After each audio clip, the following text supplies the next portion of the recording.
글로벌 경기 둔화에 영향을 안 받는 어느 쪽으로 몰리겠어요?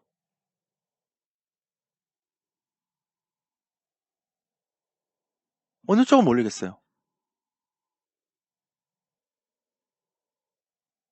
아니, 글로벌 경기 둔화에 영향을 안 받는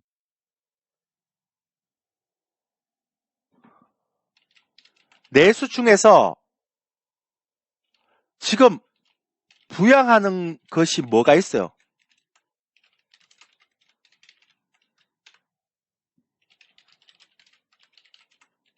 이것밖에 없는 거예요.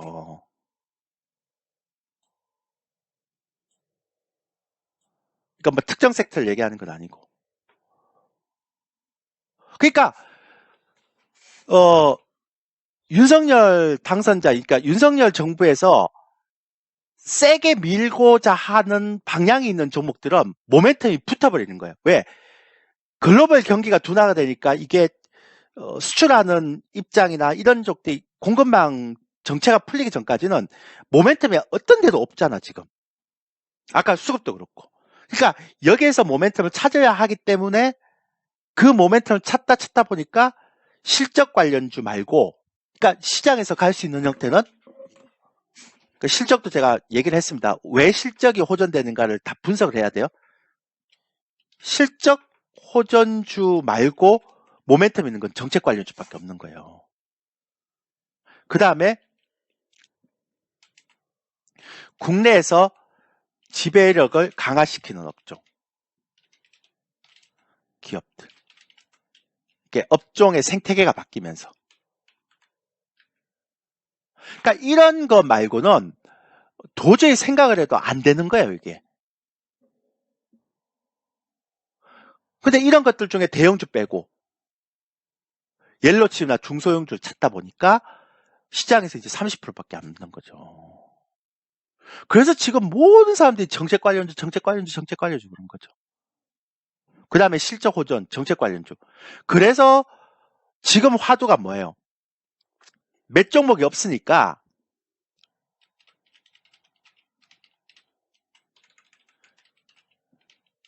이런 게 지금 화두가 돼버리는 거죠.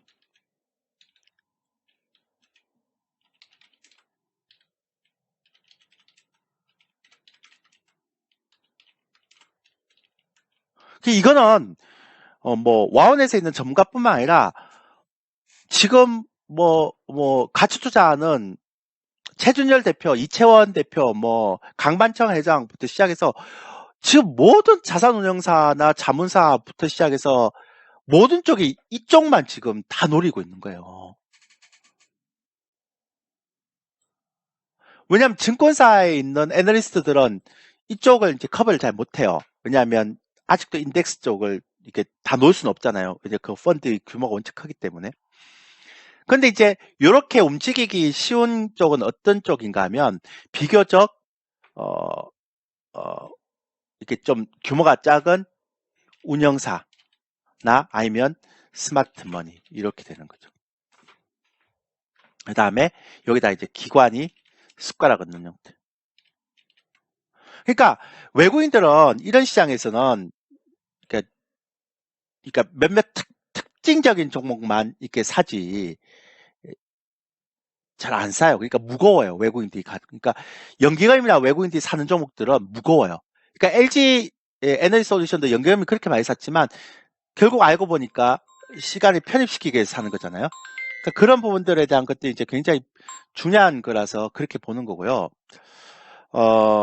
아까 얘기를 했었던 것처럼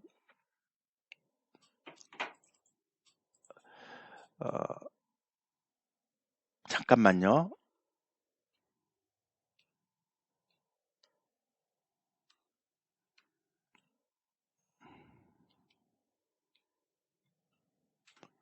잠깐만 기다리세요. 잠깐만요.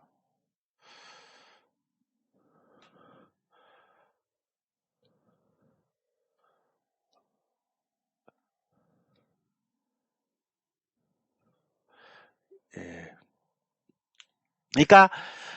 그러니까 이제 탄력성이 좋은 종목들은 이제 그러니까 이제 우리 보통 사모펀드 계열의 이제 좀 운영사 이렇게 얘기하죠. 그러니까 요런 종목들이 이제 탄력성 있게 막 움직이는 거예요. 그러니까 이런 종목들은 대부분 다 이제 옐로칩이나 중소형주 쪽에 가깝죠. 그러니까 이 종목들 중에 이제 숨겨진 진주 같은 종목을 찾는 게 이제 소위 얘기하는 굉장히 중요한 화두가 돼버린 거예요.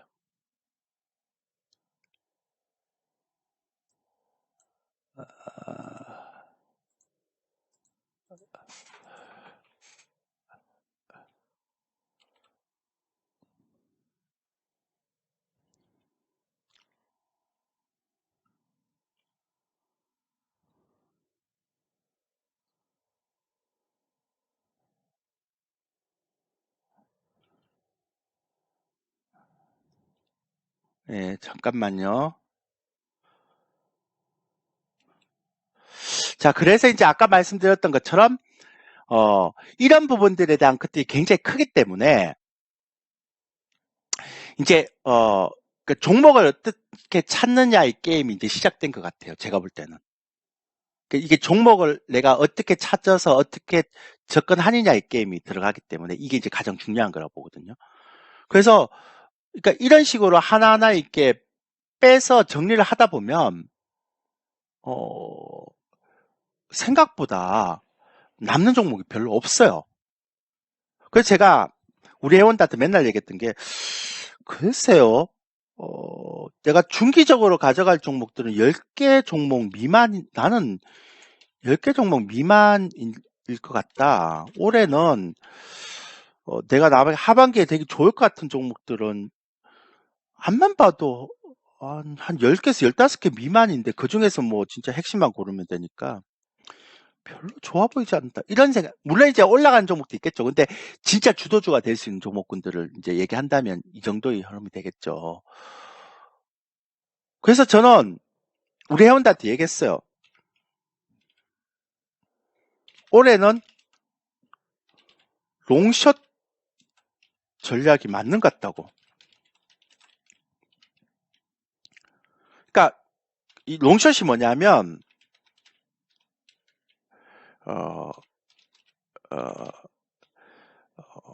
롱숏이 뭐냐면 해지 전략인데요. 그러니까 우리가 이제 보통 롱이라고 얘기하는 건 하반기 주도주 이런 매수를 하고요. 그 다음에 숏 같은 경우 많죠. 그러니까 지수 선물 매도도 있고요. 그 다음에 주식 선물 매도도 있고. 그러니까 이런 것들을 병행해서 가지 않으면 올해는 하반기까지 굉장히 위험할 수도 있는 장이다. 그러니까 즉 뭔 얘기인가 하면 베어마켓 랠리라고 혹시 들어보셨어요, 여러분들? 그러니까 주식에서는 그 데드캣 바운스라고 얘기하잖아요. 그러니까 그 지수에서는 이제 베어마켓 랠리라고 그러거든요. 약세장 속에서 기속 반등하는 형태. 이번에도 마찬가지였고 이렇게 기속 반등했다가 또 이렇게 천천히 가다가 그러니까 1월 달처럼 급락은 없는데 이렇게 했다가 기속 반등했다 또 이렇게 됐다가 또 기속 반등했다 이렇게 그러니까 저점은 조금씩 낮아지고 고점도 조금씩 낮아. 그러니까 언뜻 보면 박스권 같은데 그 박스권 속에서 고점과 저점이 오랜 기간을 두고 조금씩 낮아지는 형태를 베어마켓 랠리라고 그러거든요. 그냥 우리가 박스권이라도 고점과 저점이 높아지는 박스권이 있고요. 그러니까 고점과 저점이 낮아지는 박스권이 있어요. 그러니까 그걸 이제 보통 베어마켓 랠리라고 얘기를 하거든요. 그러니까 그런 베어마켓 랠리가 올해 그러니까 하반기 그러니까 인플레이션이 잡기 전까지 그러니까 의미 있는 숫자 그러니까 미국의 소비자 물가가 CPI가 한 4%대까지 내려올 때까지 아마 이런 롱숏이 안 되면 여러분들이 굉장히 쉽지 않은 장이 올 수도 있겠다라는 생각을 제가 하게 되는 거죠. 그러니까 그 롱숏이 되느냐 안 되느냐의 게임이라고 저는 보고 있거든요. 그러니까 이 롱숏을 할 수 있느냐 없느냐의 게임이요. 그래서 제가 저희 회원님들한테 맨날 하는 게 어렵지 않으니까 제가 어렵지 않으니까 제가 요걸 다 넣어놨어요. 진짜 좋은 강의를 다 넣어놨다고요. 이거 보여주면 안 되는데. 큰일 났다. 빼야 되는. 방금 제가 아까 얘기했던 이게 엄청난 재결제가 나왔어. 그 베스트, 파트너 된 거. 아유, 큰일 났네. 아까 보셨죠, 매출이? 환불은 거의 없죠. 그러니까, 환불은 내가 1개월을 가입했다가 1개월을 취소하고 2개월, 3개월 옮기는 과정에서 환불이 나온 거고요. 환불이 거의 없어요. 매출이 엄청나잖아요. 아, 내가 괜히 보여줬나? 그러니까 이거는 뭐 우리가 수익률 얼마가 아니고 따질 필요도 없어요. 이게 연장 결제가 엄청나게 나오고 있어요. 보여주면 안 되는데 방금 보여줬네. 예. 그러니까 이제 이렇게 베스트 파트너 등 저희는 대부분 다 연장 결제예요. 예. 제가 뭐 얘기하려고 하면 이거 없애야 되겠다. 또 실수할 수도 있겠다. 깜짝 놀랐어. 뭐 보여줘도 크게 문제는 없는데 실수로 보여준 거니까. 근데 이제 그래서 제가 저희가 처음에 가입하면 저희 파트너홈하고 신룰매 기초 강의 들어가면 요 파생 교육 강좌 자료를 다운받으라고. 주식 교육 강좌도 되게 좋고요. 여기는 실제 이제 거래량에 대한 부분을 내가 넣어놨어요. 근데 이제 파생 교육 강좌에 이번에 새로 이제 강의를 해놨거든요. 그러니까 여기를 듣고 요걸 들으면 파생 처음 하신 분들도 되게 쉽게 하게 돼 있어요. 만들어놨어요. 요걸 다운로드 받아서 보라고 자꾸 이렇게 제가 넣어놨거든요. 이걸 가입하신 분들은. 그러니까 제가 왜 그 얘기를 드리는가 하면 올해는 롱숏 안 하면 쉽지 않을 거예요. 왜냐하면 베어마켓 랠리의 기본으로 깔고 가기 때문에. 그리고 지난번 1월 달에는 시장이 급락했지만 이제는 급락도 안 할 거예요.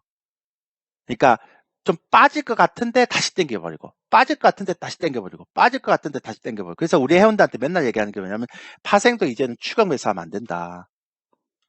딱 포지션을 잡아서 내가 오는 고점에서 딱 길목 지키기를 해야 되지. 주식도 마찬가지고 이런 얘기 맨날 하거든요.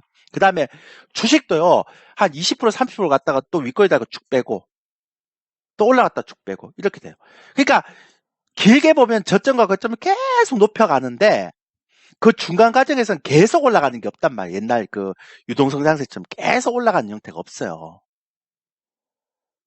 근데 이렇게 얘기하면 그러면 급등했을 때 사고 팔고 그 다음 내려오면 다시 사면 되지 않습니까? 그게 쉽지 않거든요. 그래서 이제 아까 얘기했던 게 그 형태의 흐름이죠.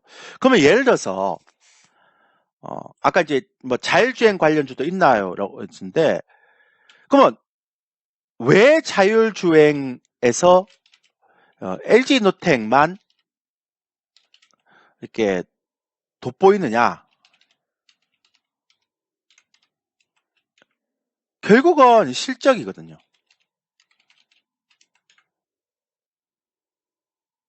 그러니까 테마로 올라간 주식은 이제 리비안도 봤잖아요. 해외 증시에 보면 테마로 올라간 주식들 중에 이제 시장이 검증을 하기 시작하는 거죠. 그러니까 작년 연말에 자율주행 테마가 다 올라갔는데 이 중에서 이제 시장이 검증을 하기 시작하는 거죠. 요 놈들 중에 이놈은 실적도 되고 그리고 성장성도 계속 우상향이다. 이렇게 생각하면 이제 그렇게 가는 거예요. 근데 작년 12월 달에 메타버스나 뭐 이런 것들 게임주나 이렇게 올라갔던 것들 중에 이제 시장이 검증을 하겠죠. 검증을 하기 시작할 거예요.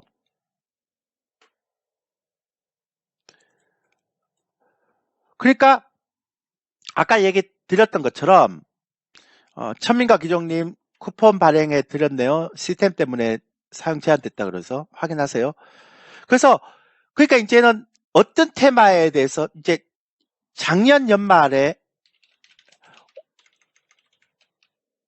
올라간 테마 중에서 많죠? 뭐 로봇도 그렇고 그 다음에 메타버스도 그렇고 그 다음에 뭐 NFT 관련도 그렇고 그 다음에 자율주행도 그렇고 이 종목 중에서 올해 한번 보세요.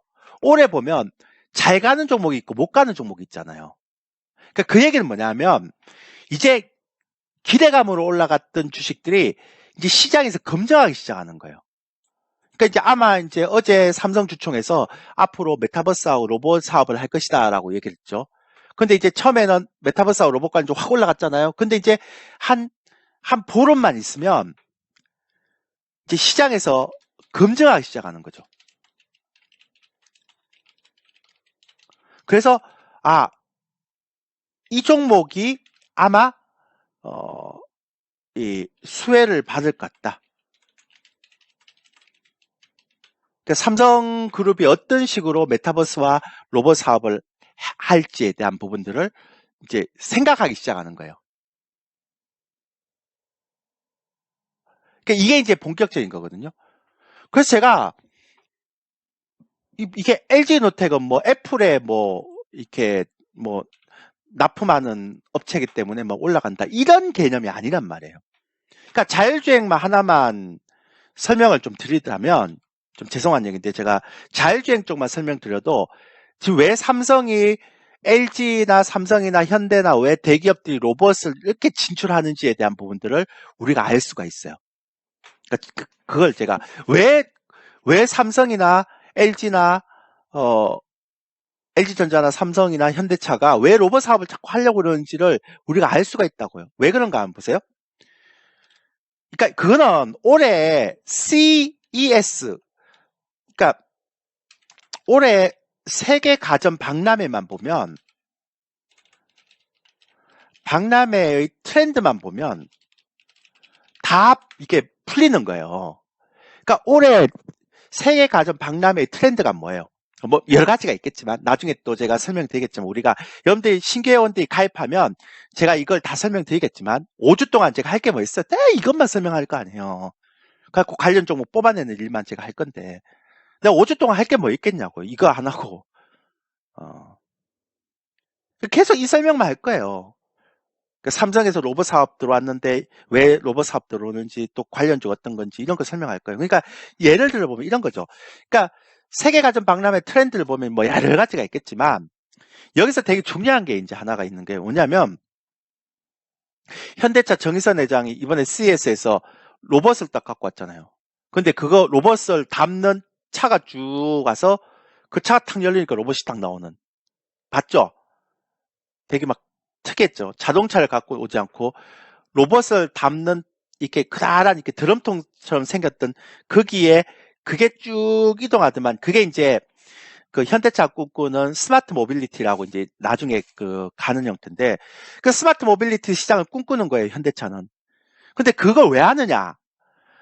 지금 자율주행차를 시장을 분석해 보면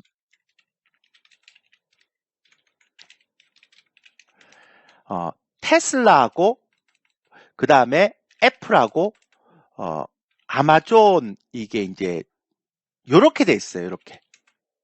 그 다음에 이게 테슬라하고 이제 중국 이게 이제 하죠. 우리는 자율주행차 없어요.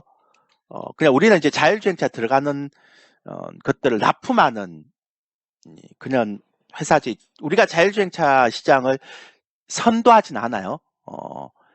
근데 애플하고 중국은요. 자율주행차에 보면 승용 베이스로 갑니다. 그러니까 사람이 타고 가는 베이스, 승용 베이스라고 그러거든요. 그러니까 여러분들이 얘기하는 작아요. 근데 이제 애플하고 아마존은 이제 베이스가 어떤가 하면 쌍용으로 갑니다. 쌍용차가 아니고요. 그러니까 이게 어떤 구조인가 하면 물류 택배를 하는 그러니까 화물이죠, 화물. 그러니까 승용과 쌍용의 대결이에요. 그러면 승용차는 어떤 구조가 필요할까요? 그러니까 여러분들이 자가용을 타고 내가 자율주행을 해요. 그러면 내가 안 가본 곳을 가야 되잖아. 내가 자가용을 타고 내가 가보지 못한 곳들을 가야 되잖아요. 그러니까 얘는 어떤 게 해야 되는가 하면 인공지능이 필요해요. 그 다음에 왜냐하면 이제 테슬라의 차량에 그 인공지능 서버가 이제 들어오는 거죠. 그리고 위성을 띄워서 위성하고 이렇게 테슬라의 자율주행 그 인공지능 모드에 가면서 테슬라 차가 막 가면서 그 가본 길 모형, 그 도로 현황 이런 것들을 그 위성하고 이 테슬라에 있는 그 인공지능하고 이렇게 쭉 해서 맵 지도를 만드는 거야, 지도. 그거를 테슬라 본사에 있는 서버에 다 기억을 시키는 거예요. 그러면 테슬라라는 차량이 수십만 대 있을 거 아니에요. 그럼 수십만 대의 차량이 전 세계 곳곳을 다 누비면서 그 전 세계 곳곳에 그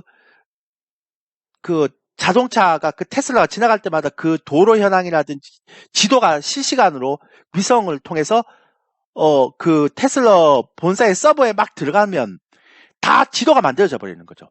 그리고 어떤 차량은 어떤 경로를 막 가고 어떤 성향을 가고, 그러니까 지금은 유튜브처럼 사람들의 성향 베이스가 다 이제 들어가 버리는 거예요. 그러니까 얘들은 인공지능이 필요한 거죠. 그 다음에 빅데이터가 필요한 거예요.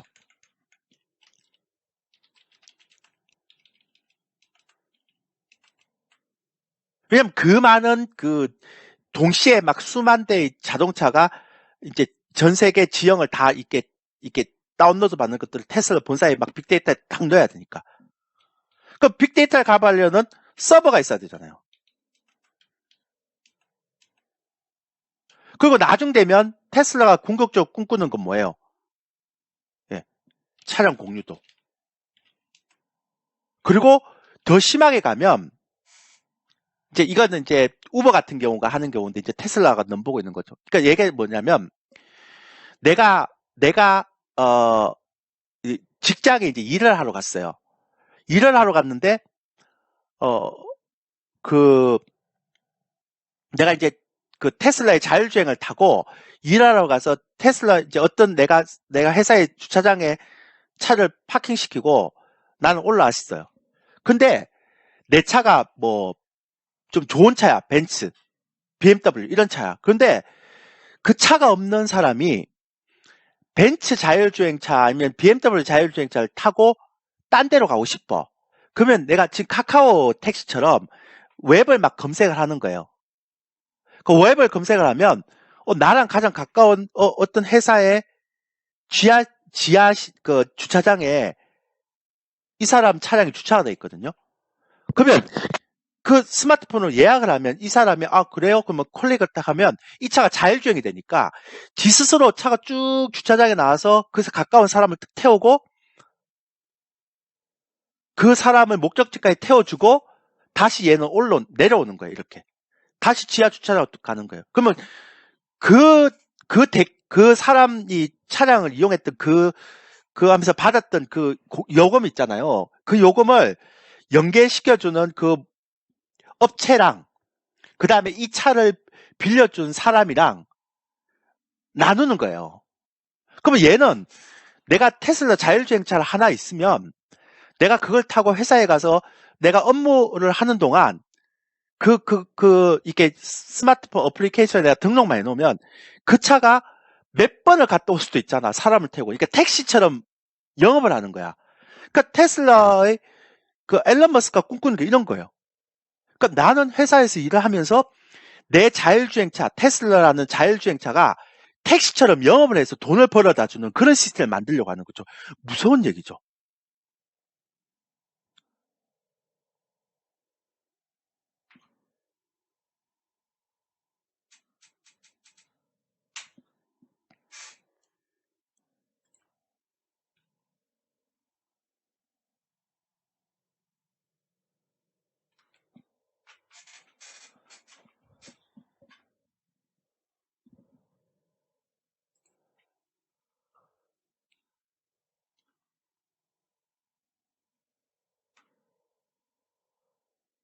잠깐만요.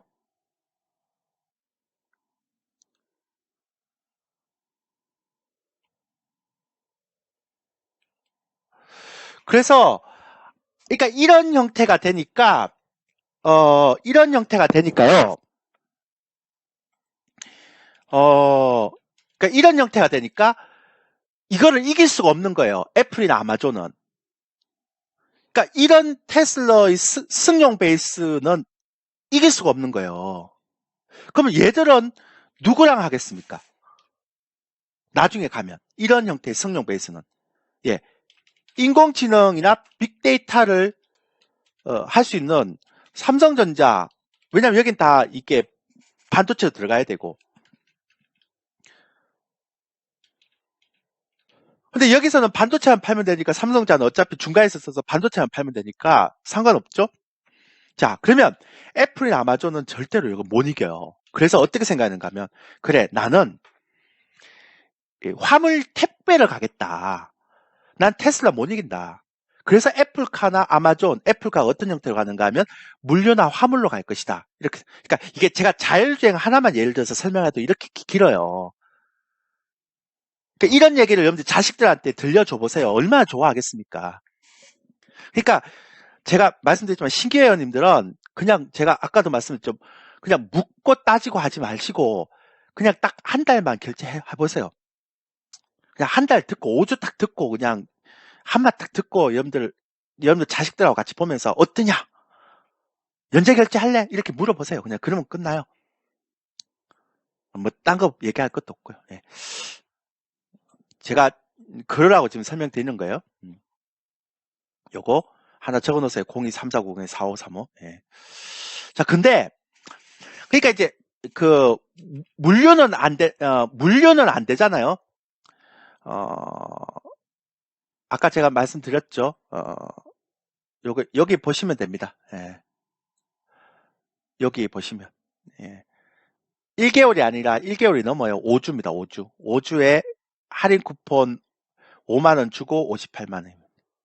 그러니까 1개월이 아니고 1개월은 4주잖아요. 저희는 5주에 5만원이죠. 그러니까 특강을 들으면 5주를 무료로 주는 시스템이기 때문에 그렇고요. 꼭 예, 그 얘기 좀 하시고요. 그 다음에 애플하고 아마존은 어떤 형태인가 하면 화물이에요. 화물. 그러니까 얘네들 어떤 형태인가 하면 그러니까 승용 베이스는 아니죠. 그러면 화물하고 승용 어떻게 차이가 나는가 하면 화물차는요, 운행하는, 그, 이, 그, 이, 그, 그, 도로가 일정합니다. 그러니까 예를 들어서 만약에 강남의 도곡동을 담당하는 화물차가 갑자기 막 저 강북을 둘러서 강남으로 가진 않잖아요. 그러니까 화물차마다 딱딱 정해진 루트가 있어요. 그러면 얘네들은 인공지능이 필요가 없겠죠. 그렇게 막 고차원적인 인공지능이 필요가 없을 거 아니에요. 이해되시죠? 뭔 얘기인지. 그럼 얘네들의 화물차의 기본은 뭐냐면, 뭐, 굉장히 그 강한 그런 형태가 아니란 말이에요. 그러니까 굉장히, 그러니까 자율주행의 기능에서, 그냥 인공지능 빅데이터의 기능이 중시되지 않아요. 그러면 얘네들 어떤 기능이 중시가 되는데, 화물은? 화물은 내가 어떤 특정 동네만 쭉 돌아서 오면 되니까. 그러면 얘는 어떤 형태가 돼요? 화물은, 그러니까 승용은 내가 앉아있다가 자율주행차가 쭉 갔다가 어느 내 도착지에 딱 도착하면 내가 내려서 자율주행은 진짜 주차 지가 알아서 할 거니까 내려오고 나는 올라가 버리면 되잖아. 근데 화물은 그게 아니에요. 내가 어느 지역에 트럭을 어느 지역의 주차장에 딱 주차를 시켜 놓으면 그 그러니까 물류 택배를 다 이제 각 지역마다 이렇게 배달해야 되잖아요. 근데 얘가 배달을 하려고 그러니까 지금은 사람이 와서 그러니까 아파트 같으면 아파트 1동도 배달하고 2동도 배달하고 3동도 배달하고 4동도 배달하고 5동도 배달하고 이러면 얼마나 시간이 많이 걸리겠어요. 근데 예를 들어서 이게 현대차가 이번에 나왔던 게 그거예요. 드럼통에다가 쫙 해놓고 로봇이 쫙 나오는 그게 정말 그거 보면서 제가 스마트 모빌트 보면서 와 정의선이 미쳤다. 정말 미쳤다라고 생각했던 게 그거예요. 나중에 현대차 잘 보셔야 돼요. 근데 저 왜 로봇 사업을 하는지 제가 얘기 드릴게요. 삼성도 왜 로봇 사업을 하는지 얘기 드릴게요. 어차피 삼성은 인공지능을 갖고 있기 때문에 잘 될 거예요. 그럼 예를 들어서 보세요. 내가 도곡동에 A 지점에, 여기 이제 수혜주도 나옵니다. A 지점에, 주차장에다가 내가 화물 트럭을 주차를 해놨어요. 그러면 그 화물 트럭 속에, 그러니까 이번 현대차가 얘기했던 것처럼 그다란 드럼통 속에, 그러니까 여기 이제 주차장이 A 주차장이 있는데요. 여기서 아파트 A 아파트가 있고요. 그 다음에 B 아파트가 있고요. 그 다음에 C 아파트가 있어요. 그건 뭐 D 아파트가 있다 치자고요. 근데 예를 들어서 보세요. 이런 구조가 가능하죠. 그럼 예를 들어서 만약에 이게 이제 PCB하고 다 연관이 되는 거예요. 그러면 A 아파트를 갈 때, 그럼 내가 도곡동의 A 지점에 그다란 화물 자율주행 트럭이 딱 주차가 됐어요. 근데 보세요. 그 화물 트럭에 그다란 드럼통 같은 그 통 속에 A 아파트에 들어가는 택배 물량이 다 들어있고, 그 이제 바퀴가 달렸고, 지 혼자 막 그 드럼통도 이제 또 소형 이렇게 자율주행이 되는 거죠. 그 속에 로봇이 있어요. 로봇. 운반하는 로봇. 이번 현대차가 얘기했던 그 로봇 계단도 막 오를 수 있고 그거에 똑같은 거예요. 그러면 도곡동 A 지점의 주차장에 화물차가 탁 열리면, 주차가 딱 열리면 화물차의 문이 쫙 열리는 순간 그 드럼통 같은 자율주행차, 미니 자율주행차 한 20대가 팍 내려와서 각자 동시에 얘는 A 아파트, 얘는 B 아파트, 얘는 C 아파트, 얘는 D 아파트, 얘는 F 아파트 막 동시에 쫙 퍼져버려요. 그러면 그 A 아파트의 정문을 딱 지나갔고 A동에 딱 가면 그 미니 드럼통 같은 그 자율주행에 대한 그게 문이 탁 열리면서 로봇이 딱 나와서 그 A 아파트에 그 동수마다 택배를 다 전송시키고 오는 거예요. 근데 이게 꿈일 것 같죠? 현대차 그룹의 정의선 부회장이요. 이거를 올해 CES 가전에서 공개를 했다니까요. 앞으로 1, 2년 내에 이거 현실화된다고. 그때요. 그걸 제가 CS 올해 이제 2022년 CES를 보면서 제가 놀랬던 게 뭐냐면, 와, 이거였구나.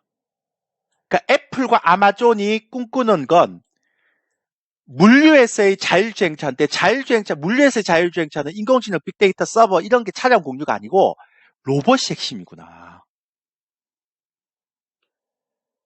그러니까 애플이나 아마존이 꿈꾸는 건 로봇이 핵심이고, 앞으로 로봇은 무궁무진하게 쓰이겠구나. 그 첫 번째 생각이 그거고요. 그러니까 그러니까 테슬라가 꿈꾸나 중국의 전기차가 자율주행차가 꿈꾸는 승용 베이스는 로봇이 필요가 없어요. 근데 화물은 거의 로봇이 없으면 안 돼요. 그럼 보세요. 한 동에 이 로봇이 10대가 필요할 거 아니에요. 동시에 막 쫙 퍼지니까.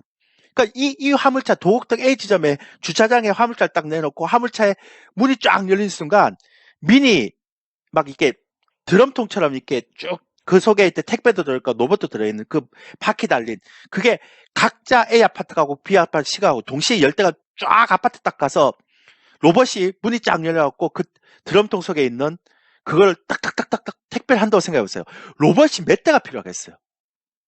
그 다음에 그 드럼통에 들어가 있는 그 움직이는 그 택배, 그러니까 드럼통 같은 그 움직이는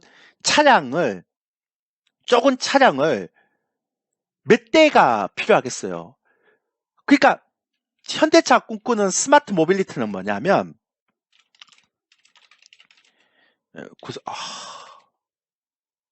여러분 재밌어요? 어렵나요?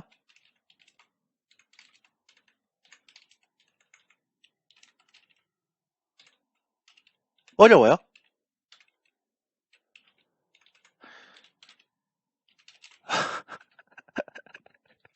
저는 이런 거 하면 너무 재밌어요.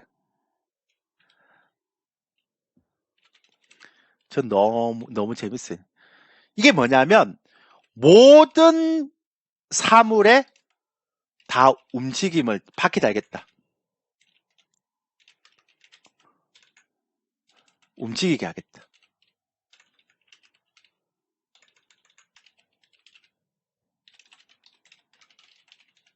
그게 스마트 모빌리티예요.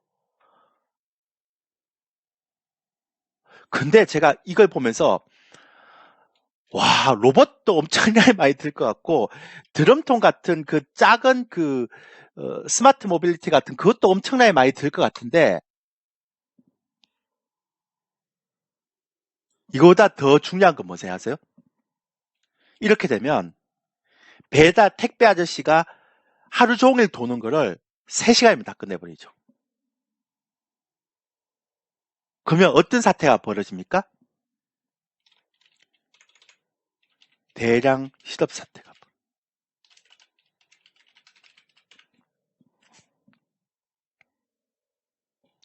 에이, 대표님. 이런 세상에 오겠어요가 아니라 올해 CES에서 현대차 정의선 부회장이 데리고 왔다니까요. 그리고 이거 향후 2년 내에 상용하겠다고 그랬다고요. 그럼 세상이 어떻게 돌아가는지 모르는 모양인데.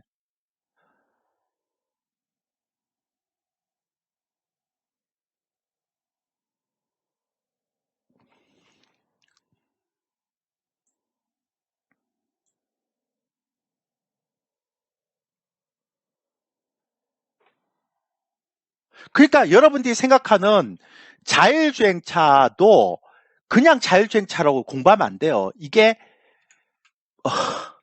그러니까 승용 자율주행차 들어가는 거는 결국은 인공지능 빅데이터의 서버에 차량 공유고 화물차 들어가는 건 로봇이라니까요. 그 다음에 스마트 모빌리티라니까요. 이런 얘기를 여러분들 아들한테 해주셔야 된다고. 맨날 차트만 찍적찍적 그러지 말고. 그래야지만 여러분들이 아들한테 존경심을 받아요. 아들이 또 잘 알아야 되잖아요. 그러니까 자율주행차 하나만 봐도 이렇게 굉장히 스펙트럼이 넓거든요.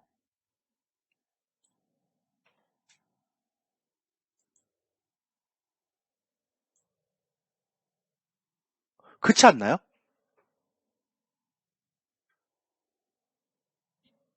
자율주행차 하나만 봐도 이렇게 스펙트럼이 굉장히 높다고요. 그러니까 넓다고요.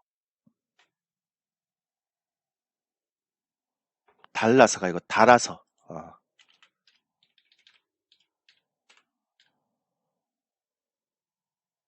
그러면 결과적으로 애플이 꿈꾸고 있는 이 화물차에 대한 이 부분은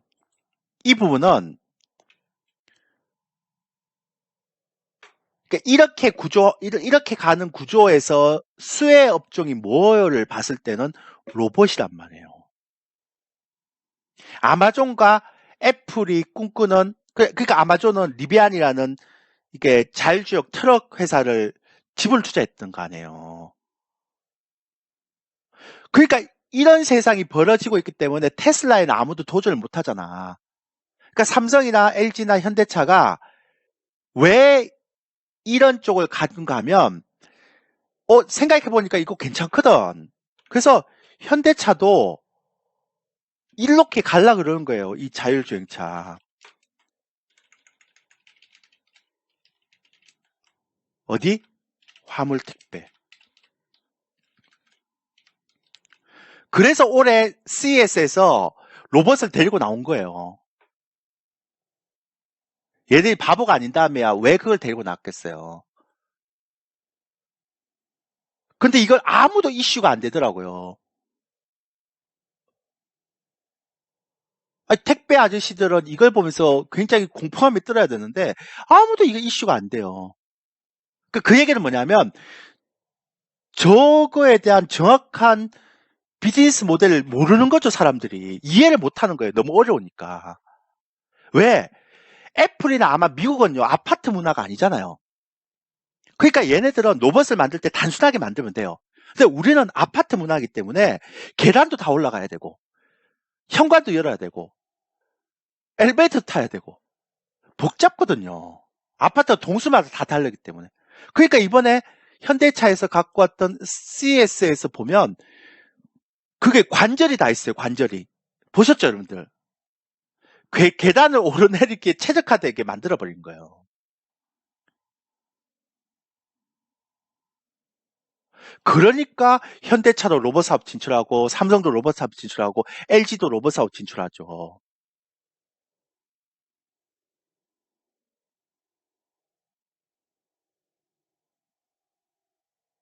그러니까 아까도 얘기 드렸지만 그거 잘 모르겠습니다. 오르가다 실태님. 그건 잘 모르겠습니다. 제가 종목 상담 안 한다 그랬습니다. 죄송합니다. 어, 특정 종목 상담은 제가 못 해드리겠습니다. 죄송합니다. 그래서 지금 제가 얘기하는 거에 보면 왜 대기업들이 저렇게 로봇 사업을 진출하느냐.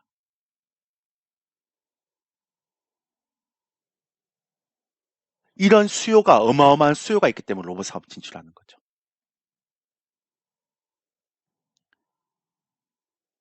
왜냐하면 미국이나 유럽 시장은 흉내 낼 수 없는 로봇이 또 새로운 로봇이 필요하거든요. 왜냐하면 우리나라는 아파트 문화잖아요. 그러니까 자율주행차 하나를 이렇게 하더라도 이런 전체적인 흐름을 분석해놔야지만 종목들을 잘 고를 수가 있다고요. 그러니까 대충 차트만 끽끽끽 그래갖고 이게 되는 세상이 아니라니까요, 지금. 세상이 너무나 빨리 바뀌고 있어요. 자, 제 얘기 듣고 공감하십니까? 공감하시면 3번. 그러니까 뭐 애플에 관련해서 LG 노텍이 뭐 수혜가 될까요? 뭐 이런 차원의 그런 얘기로는 안 돼요, 지금은. 업황 분석이나 종목 분석은 그 정도 차원으로 가서는 안 된다고요. 예전하고 완전히 다르다고요, 이제는. 진짜 다르다고요.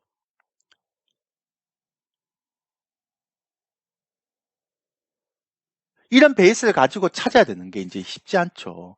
어렵나요, 여러분들? 제 설명이 어렵다. 제 설명이 어렵다, 4번. 저 최대한 쉽게 설명한 건데?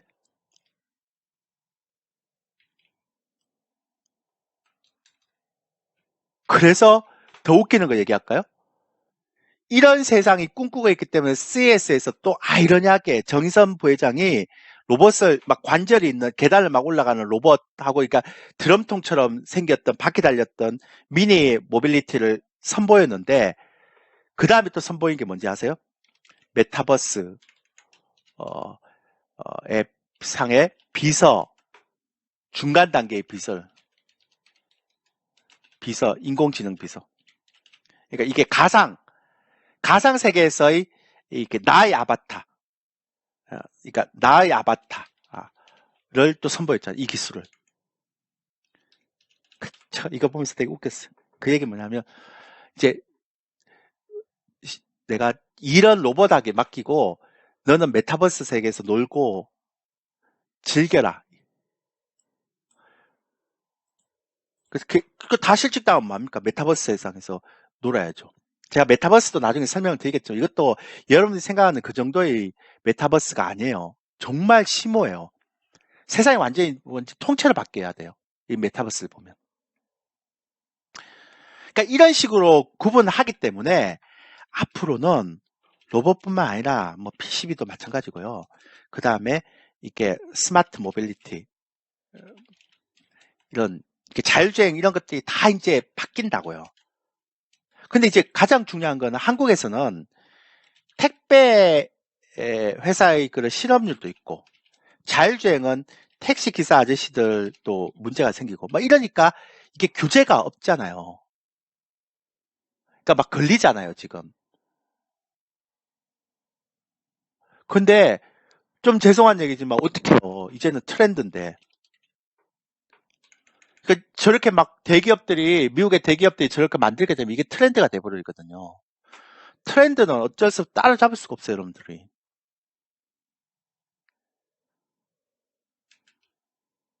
그런데다가 윤석열 당선자가 이제 기업 자율에 맡기겠다 그러잖아요. 오늘 현대차 중고차 시장 진출 허가했죠. 그 다음에 온라인 플랫폼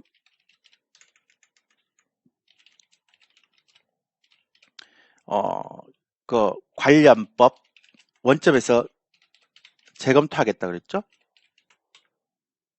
뭐 이거 정치를 얘기하시면 안 되고 이게 잘 됐다 못 됐다를 떠나서 그러니까 지금 모멘텀이 살아있는 정책 관련주들이 굉장히 다양하게 지금 퍼져나가고 있다는 걸 제가 말씀드리려고 하는 거예요.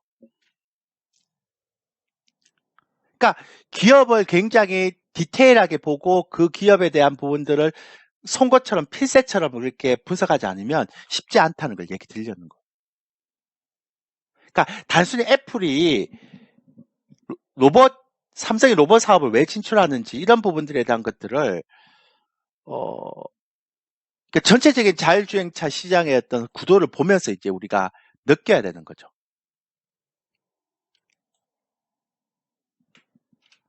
메타버스는 안 그런지 아세요? 메타버스가 앞으로 어떻게 전환되는지를 제가 설명하려면 1시간도 모자라요. 여러분들이 생각하는 메타버스 그런 초창기 메타버스가 아니라요. 진짜 실생활 비즈니스 메타버스가 막 사용된단 말이에요. 그게 따른 또 수혜주가 따로 있다고요.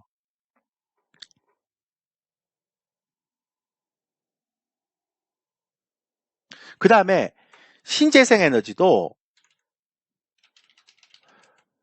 이제 어차피 트렌드 아니에요. 화석연료에서 친환경 연료로 이제 탈바꿈하는 게 이게 이제 기본적으로 이제 대세란 말이에요. 대세. 그러면 이 중에서도 시장에서 선별하겠죠. 어떤 종목이 진짜 이제 실적도 되고 이제 성장성도 되는 어떤 주식이 짜간지를 분석해낼 거란 말이에요. 그러니까 왜냐하면 긴축의 시대이기 때문에 경기 둔화의 시기이기 때문에 다 기대감 때문에 가는 시기 아니란 말이에요. 그건 작년에 끝났고 올해부터는 어떤 종목이든지 간에 다 어떻게 해야겠어요? 예, 검증을 하겠죠. 검증을.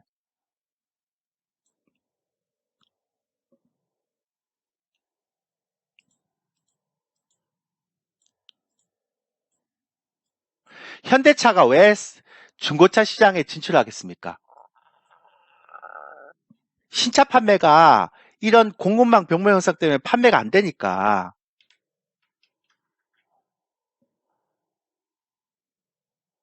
그러니까 애플이 왜 LG 노텍한테 잘해주겠어요? 하나의 그런 어떤 납품업체인데 이번에 공급망 병목 현상 보니까 자기가 믿을 수 있는 로열티 있는 거래처는 잡아야 되겠거든요. 그러니까 이거 따지고 보면 다 이유가 있는 거예요. 이유가 없는 게 하나도 없어요. 그리고 그 이유가 있는 것들은 또 주가에 반영이 되는 형태고.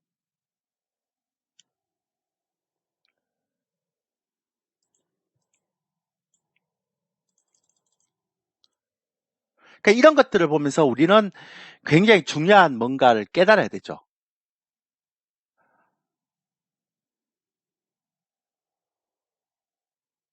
그래서 지금의 경기에는 어떤 것, 아까 누가 자율주행차 얘기해갖고 제가 지금 1시간 동안 또 자율주행차 얘기를 해버렸는데, 아, 누구였죠? 아까 자율주행차 질문하신 분. 이렇게 커질 줄 몰랐죠? 질문하신 분. 급등 시그널님, 주도주 중에 자율주행 관련 주도 있나요? 라는 그냥 아주 단순한 얘기를 했는데, 제가 자율주행 하나 갖고 1시간을 강의해버렸잖아요, 지금.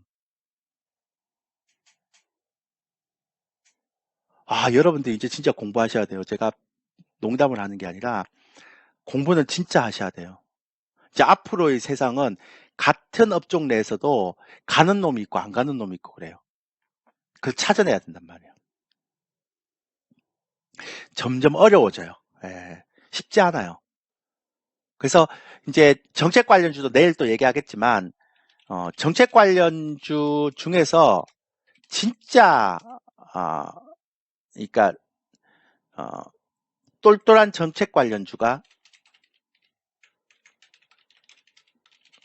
무엇인지 예, 이제 찾고 강의를 하고 찾아야죠. 내일 제가 오후 1시부터 설명할 건데 파생도 그렇고 그래서 이제 그런 것들이 이제 제가 볼 땐 가장 중요한 기준인 것 같긴 해요.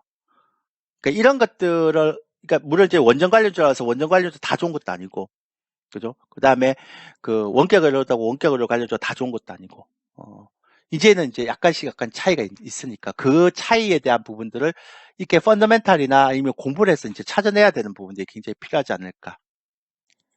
그렇지 않으면 쉽지 않는 시장이 왔다라고 저는 감히 생각하는 거죠. 그래서 이거는 단지 주식 투자가 아니라 세상이 어떻게 변하는지에 대한 부분들이기 때문에 여러분들이 가입을 하셔서 꼭 아들하고 같이 들었으면 좋겠어요. 아들이라고 하면 안 되겠다. 아들, 딸. 예, 그러니까 자식들하고 꼭 같이 좀 들었으면 좋겠어요. 그러니까 5주만 들어보세요. 5주만. 저도 안 하고요. 딱 가입해서 딱 5주만 들어보세요. 그러니까 58만 원, 53만 원 이거 가치보다 훨씬 더 많은 것들을 제가 얘기를 해드릴 테니까. 그죠? 예. 딱 5주만 저랑 약속하고. 신개원님들 많이 받는 걸 저희가 기존 회원들이 싫어하는데 그래도 이런 정보들은 들으면 좋잖아요. 예. 그렇게 딱 5주만 듣는 걸로 합시다. 제가 말을 많이 했지만 좀 쉬어야 될 것 같아요. 그러니까 노래 2곡만 듣고 이제 다음 또 업종 종목 얘기를 드릴게요. 예.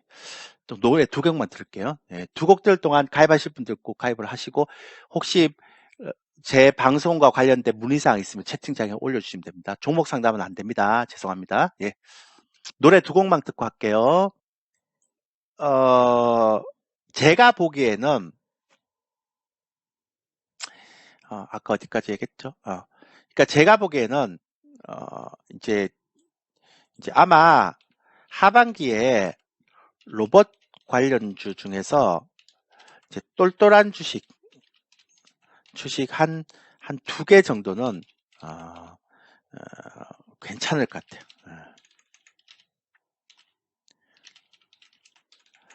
제가 이걸 계속 찾고 있거든요.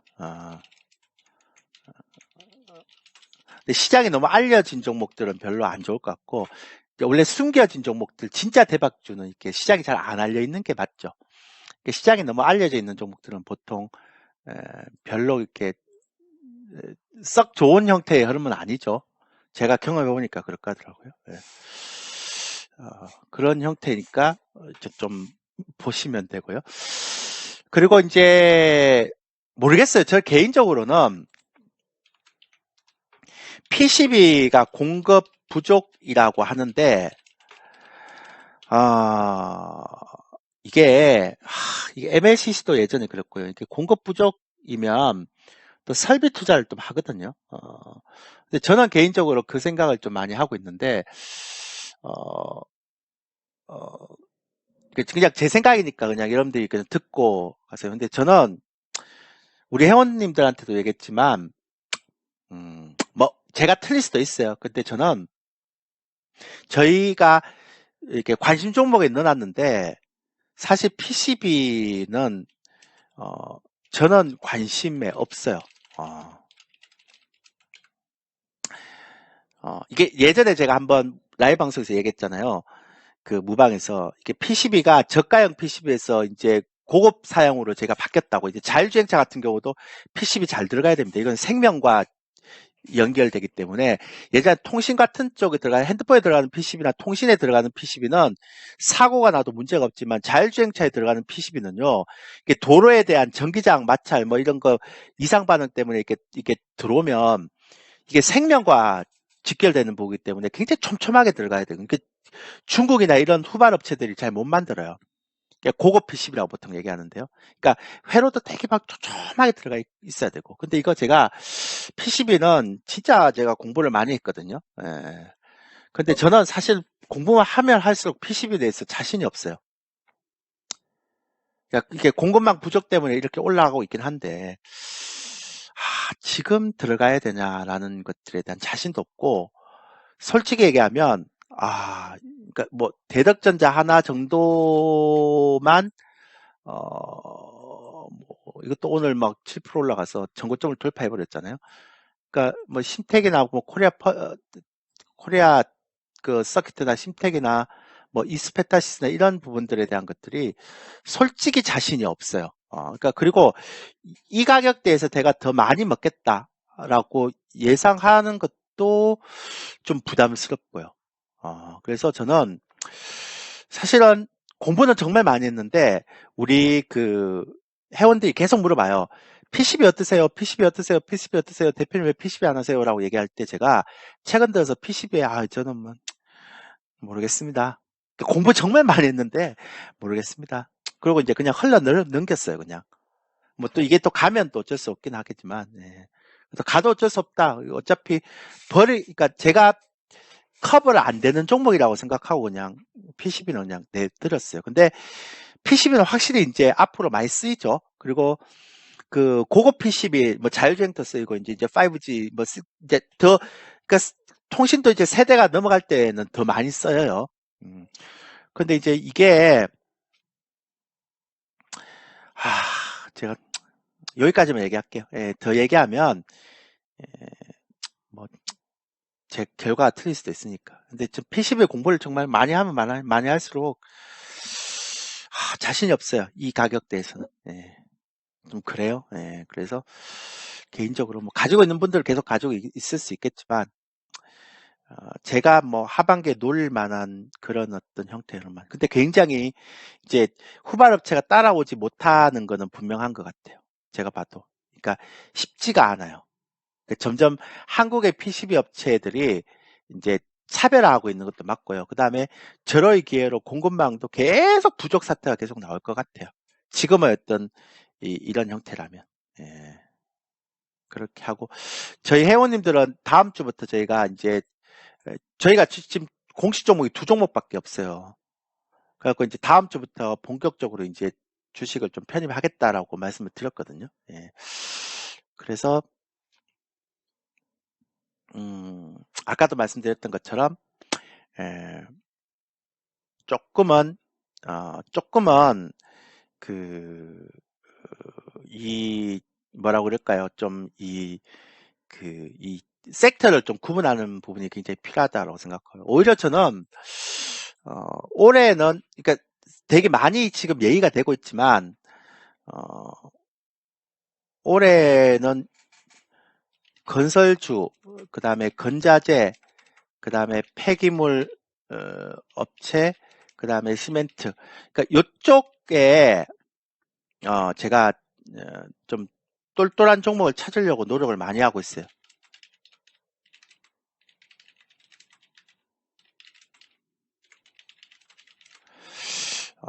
아무래도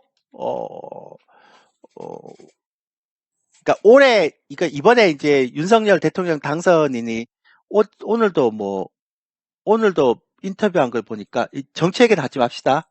우리 정치 얘기 안 합니다. 그러니까 오늘도 인터뷰한 걸 보니까요. 굉장히 강력한 그거를 보이더라고요. 그래서 오늘도 기사 나왔는데 이렇게 나왔어요. 당시 부동산 정책은 확고하다. 그 다음에 최우선 과제는 코로나다. 뭐 코로나는 뭐 이제 다 끝난 테마니까 뭐 의미가 없고. 그래서 제가 이거를 좀 분석을 좀 하고 있긴 해요. 그리고 이쪽 섹터, 왜냐하면 아까도 말씀드렸지만 지금처럼 글로벌에서 모멘텀을 못 찾을 때는 정책 관련주 쪽에서 답을 찾는 게 맞아요. 근데 이게 너무 종목이 많으니까 이게 옛날에는 다 갔지만 요즘은 그런 장이 아니거든요. 그래서 진짜 신경을 많이 써야 돼요. 그래서 요 부분들에 대한 것들을 좀 신경을 많이 쓰고 가고 있고 앞으로도 신경을 많이 써야 될 것 같고 그 다음에 올해 아마 하반기까지는 이 형태가 좀 많이 이제 여러분들이 아마 중요하게 생각해야 될 거예요. 그리고 이제 건설주가 이게 사이클상으로 이제 돌아올 수 있는 건설주 사이클이 됐어요. 근데 이제 예전에 보다는 조금 많이 달라져 있긴 하죠. 건설주가. 그래서 옛날에 비해서는 좀 굉장히 많이 달라져 있긴 합니다. 그래서 그런 것들을 좀 우리가 이제 신경을 좀 쓰고 가면 좋지 않을까라는 생각을 좀 하고 있고요. 저는 이쪽 정책 관련주 중에서는 몇 개 섹터를 좀 보고 있는데요. 왜냐하면 큰 종목들이 이제 답이 안 나오면 이제 정책 관련주라든지 실적 호전주에서 답을 찾아야 돼요. 방법이 없어요, 이거는. 그래서 아까 리오프닝 관련주도 조금은 시간이 걸려야 될 거라고 생각했잖아요. 그러면 뭐 이제 삼성이나 민간 기업이 푸시하는 업종이나 아니면 정부에서 정책 관련주를 미는 업종이나 이쪽에서 답을 찾아야 되지 않을까요? 그런 게 이제 반드시 좀 필요하지 않을까라는 생각을 하게 됩니다. 예.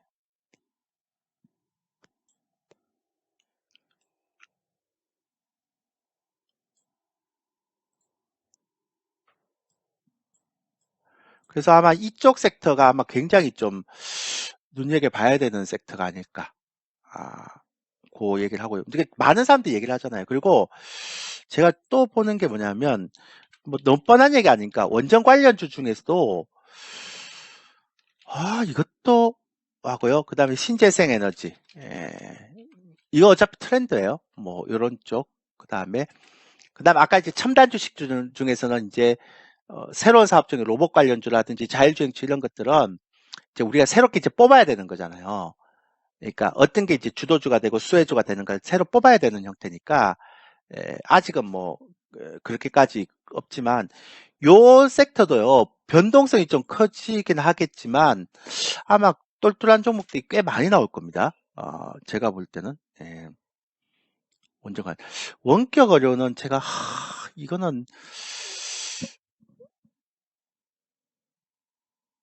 하긴 하죠. 그러니까 다른 국가에서 다 하기 때문에 하긴 하는데 진짜 쉽지 않을 것 같다는 생각이 들어요. 그러니까 이거 하려면 정말로 많은 고민도 해야 되고 또 많은 이게 현실적인 벽에 부딪혀야 될 것 같긴 해요. 그래서 근데 좀 고민을 좀 많이 하셔야 될 것 같아요. 물론 이제 실질적으로 좋은 종목들이 있지만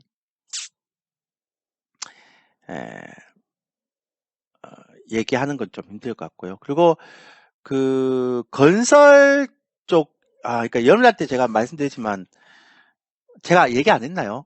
앞으로 ETF 시장은 안 된다고.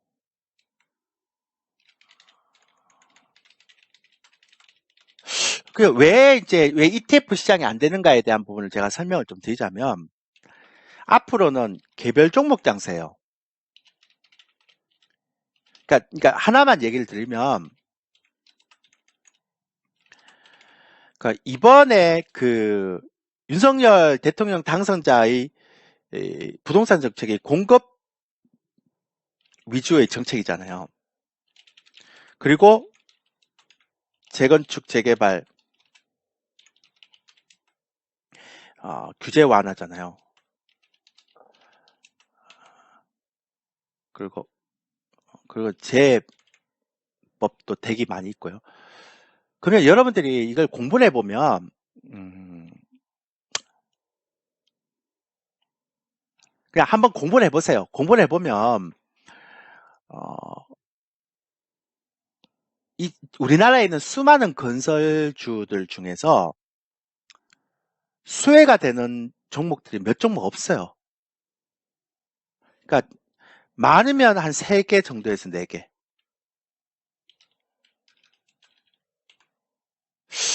그러면 한번 생각해 보세요. 3개 정도에서 4개 정도의 개별조가 움직이는데 코덱스 건설이라는 ETF 들어가게 되면 그게 수익이 날까요? 만약에 그 ETF에 편입된 종목들이 별로 수혜가 없는 종목이 비중이 많이 들어가 있다. 이러면 ETF가 잘 안 움직일 거 아니에요.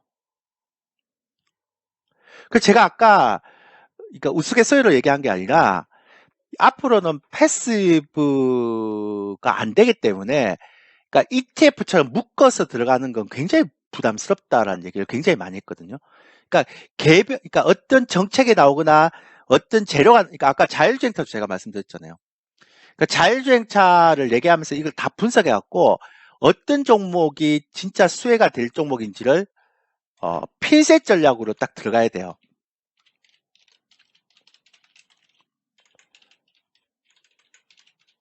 근데 이거를 그냥 대충 어떤 거라도 갈 수 있는 ETF로 공략한다?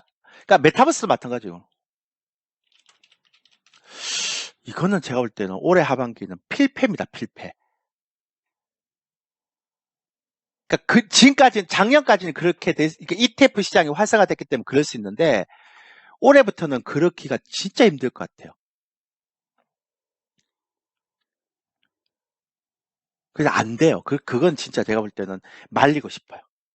특히나, 어, 건설 ETF 편입 종목 1등이 포스코 케미칼이라면 더더욱 안 되죠. 그러니까 여러분들이 ETF에 대한 이게 환상을 갖고 계신데, 이제 앞으로는 ETF 시장이 대세가 아니고 개별 종목 시장으로 들어가야 됩니다. 정책도 좀 세분화돼 갖고 수혜를 받는 종목과 수혜를 받지 않는 종목들을 좀 따져서 해야 되고. 그게 저는 맞다고 보거든요. 어떨까요? 제 얘기가 좀 그러니까 제가 아까도 말씀드렸지만 시장의 트렌드를 이렇게 이제 분석을 좀 이렇게 해놓으면 이제 내가 매매를 어떻게 해야 된다는 결과치가 이렇게 도출이 되거든요. 근데 여러분들 차트만 보고 아니면 대충 나는 종목 고르기 귀찮으니까 ETF를 하겠다 이렇게 생각하고 이게 이번 시장에 들어가게 되면 너무 힘들다는 거예요. 이번 시장이 만만치 않은 시장이 들어왔기 때문에. 이해되시죠? 그러니까 가능한 한 이번에는 올해는 ETF 쪽은 좀 피하세요. 매매는 좀 피하고 좀 피곤해도 공부를 해서 개별 종목을 찾아야 됩니다. 그러니까 이슈에 최적화되어 있는 뭐 정책이면 정책 이슈, 뭐 실적이면 실적 이슈, 뭐 이렇게 갖고 각각의 이슈에 최적화된 개별 종목들을 찾아줘야 됩니다. 이게 좀 피곤한 작업이긴 한데 그래서 만만치 않다고 그러는 거죠. 올해는. 예. 근데 좀 찾아줘야 되는 어떡하면 방법이 없잖아요. 예. 그래서 각의 섹터에서 그래서 저도 그렇게 공부를 열심히 하는 거고 제가 모르는 거는 찾아서 자료를 찾아서 공부를 하는 거고 그리고 또 사람들한테 이런 자율주행도 얘기를 드리고 막 그런 거죠. 예. 아까 제가 자율주행 이 얘기를 했는데 아까 말씀드렸던 것처럼 다른가요? 그러니까 건설 ETF 비중 1등은 삼성 엔지니어링이고요. 그 다음에 아까 뭐 포스코 케미칼이라는데 포스코 케미칼이 아니고 삼성 엔지니어링이라고 그러네요. 예. 1등. 예. 참고하십시오. 근데 이게 비중 1등이라 하더라도 다른 종목들이 못 가서 상대적으로 ETF 수익률 떨어질 수도 있기 때문에 이런 부분들은 좀 우리가 좀 달리 봐야 될 필요가 있지 않나. 그래서 올해는 개별주 종목들 공부를 좀 해야 될 것 같고요. 제가 올해 가장 우려하는 게 뭐냐면 아마 지칠 거예요. 저희가 개인적으로 말씀드리는데 올해가 바이앤홀드가 정말 힘들 거예요. 그러면 이제 지수 선물도 굉장히 힘들 거예요. 그러니까 뭐냐면 이런 거예요. 내가 지수 선물을 만약에 한번 이렇게 매도를 잡았어요. 혹은 매수를 잡았어요. 그러면 옛날 같은 1월달 같은 경우 매도를 잡으면 추세 타고 계속 단기간에 이렇게 내가 목표했던 가격까지 와서 이익실을 하잖아요. 근데 요즘 이제 앞으로의 지수 선물은 그렇게 안 되고요. 매수를 하든 매도를 하든 굉장히 올라갔다 들었다 올랐다 들었다 올랐다 들었다 올랐다 이렇게 가요. 이렇게. 그럼 종목들도요. 옛날 같으면 유동성 장세에서 종목은 주도주 같으면 한 번에 땡겨버렸거든요. 근데 요즘 어떻게 하는가? 한 번에 막 20% 갔다가 또 윗꼬리 달고 쫙 뺐다가 또 올라갔다가 쫙 뺐다가 올라갔다 딱 뺐다가 막 그런 형태의 여러분들이 굉장히 많이 나올 것 같아요. 제가 볼 때는. 안 봐도 비디오예요. 그러니까 올해는 주도주도 윗꼬리가 길게 나오는 패턴이 많이 나올 것 같고요. 그러니까 사람 지치게 하죠. 주봉상. 그러니까 이거 이제 지치게 하는 거예요. 그러다가 이제 다음번에 윗골이 나오면 팔고 다시 사야지 이런 생각을 했다가 이제 놓쳐버리는 경우도 있고요. 아마 지수 선물도 그럴 거예요. 지수 선물도 이제부터는 어제 제가 말씀드렸잖아요. 그냥 추세 타고 바로 내려가는 그런 막 추세 장세가 아니라 박스권 장세. 그러니까 조금 내려왔다가 다시 완전히 빠질 것 같은데 다시 올려버리고 또 올렸다가 올라갈 것 같으면 또 빼버리고 그러니까 계속 이런 형태의 흐르기 때문에 이런 걸 이제 우리가 전문 용어로 해서 개인들을 지치게 만드는 좀 장세.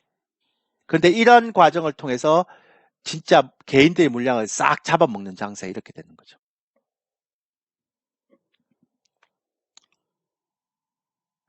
그러니까 어 그러니까 이제는 제가 지난번에 말씀드렸잖아요. 추세 구간은 이제 최대한 느리게 나오고요. 그 다음에 아마 박스권 내에서 좀 변동성 움직임이 있는 구간 이렇게. 그러니까 이거는 지수 선물도 마찬가지고 주도주도 마찬가지고. 그러니까 좀 지치게 만드는 형태의 흐름들이 굉장히 많이 있겠죠. 그래서 저희 회원님들한테 그런 얘기도 했어요. 우리가 한 1주에서 한 3주 사이를 놓고 우리가 산 종목들이 한 20% 가면 팔고 그 다음에 다시 사고 이렇게 할까? 그 얘기 됐어요. 왜냐하면 시장이 그럴 것 같다는 생각이 자꾸 들어서. 어, 그러니까 막 계속 올라가는 시장이 아니라 올라가면 팔고 올라가면 팔고 막 그런 시장이 나올 것 같다. 그러니까 그런 것 같아서 제가 계속 그 얘기를 막 드렸거든요. 예. 근데 제 생각에는 그럴 것 같아요. 느낌상. 그러니까 이런 시장들이 굉장히 세게 올 것 같아요. 그래서 이제는 추격 매수하면 다 물리는 거예요. 그러니까 단타하는 사람들이 추격 매수 많이 하잖아요. 추격 매수하면 올라가는 종목 잡는 순간 진짜 이제 돈이 안 되는 시장이 온 거죠. 그러니까 좋은 종목들이 눌림목이 들어갈 때 사야 되는 거 매집하고 사고 실제 이제 제가 오늘도 그런 걸 많이 느끼는데 시장이 올라오면 한 10에서 한 20% 정도 만에 상승하면 팔아야 되겠구나. 그 생각을 그러니까 이제 제가 그런 예상을 하긴 했었는데 최근 종목을 보니까 그래요. 이게 왜냐하면 베어마켓 랠리이기 때문에 그래요. 베어마켓 랠리이기 때문에. 그죠? 그래서 제가 이런 거구나. 그래서 이제 그동안 많이 이게 정말 많이 떨어졌던 종목들 중에 뭐 오늘 또 올라오는 종목들 이게 반도체 부품주도 정말 많이 떨어졌다고 올라오고 막 그러잖아요. 근데 이제 결국은 목표가까지 가겠죠. 막 흔들면서. 근데 이제 시간이 좀 많이 걸리니까 이제 올라오면 팔고 밑에 떨어지면 또 비중을 조금 낮고. 근데 다 팔면 안 되죠. 올라오면 이제 반 틀고 밑에 내려오면 또 반 잡고 막 그런 형태로 계속 가야 되지 않을까. 예. 아마 그럴 가능성이 굉장히 높다고 보여집니다. 제가 봐도.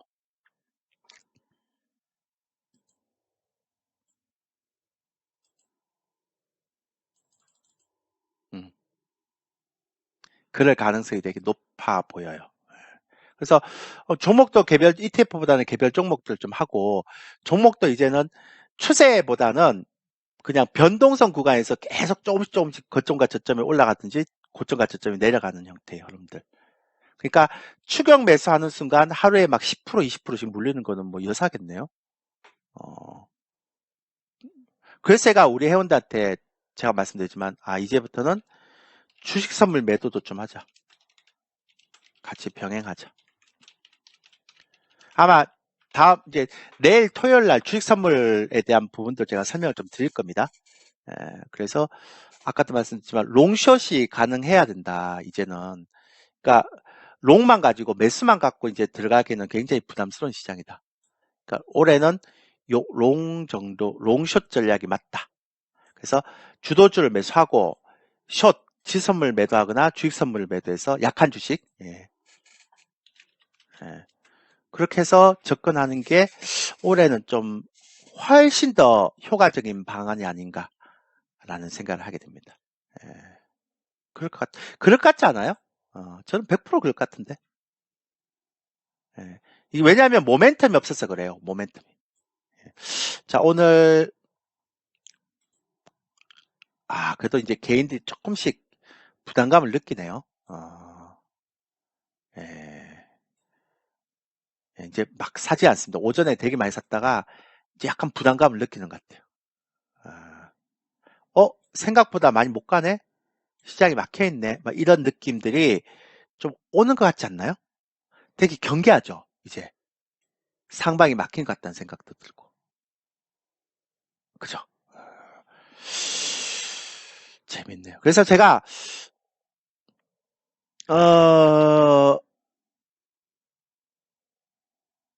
제가 우리 회원들한테 어제 금요일 날 얘기했던 게 뭐냐, 그러니까 목요일 날 얘기했던 게 뭐냐면, 앞으로는, 이게 당분간은 중기로 가져갈 종목들을 한 3, 4종목 잡아놓고, 그 다음에 가능하면, 한 1주에서 한 3주를 목표로, 한 10에서 한 20%를 목표로, 그러니까 좀, 기간도 짧고, 짧게, 그 다음에 수익률도 짧게 가져가야 되겠다. 이렇게 얘기를 드렸고요. 아마 지수 선물도 이제 제가 한 20포인트 정도 생각했는데, 오늘 보니까 그렇게 하면 안 되겠네요. 그러니까 지수 선물도 보면 한 7에서 한 10포인트 정도 내외에서 목표 수익률 잡아야 되겠네요.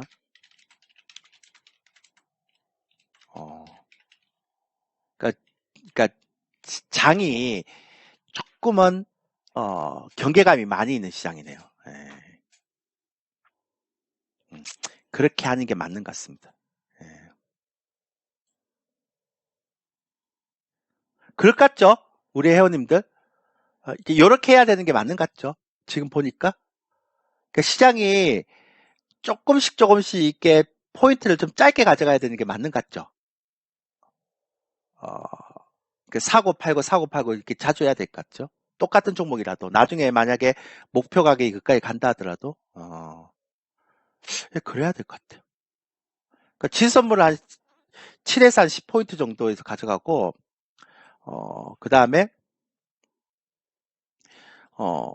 목표 이익률 얘기하는 거죠. 이익률. 그러니까 우리가 이제 한번 사면 20포인트 가져가는 거를 이익 포인트를 한 7에서 한 10포인트 정도 내외에서 목표 수익률이 되면 이익을 하고, 주식도 우리가 볼 때는 한 15에서 20포인트 정도 수익이 나면 팔고 다시 사고 뭐 그런 전략으로 들어가야 될 것 같습니다.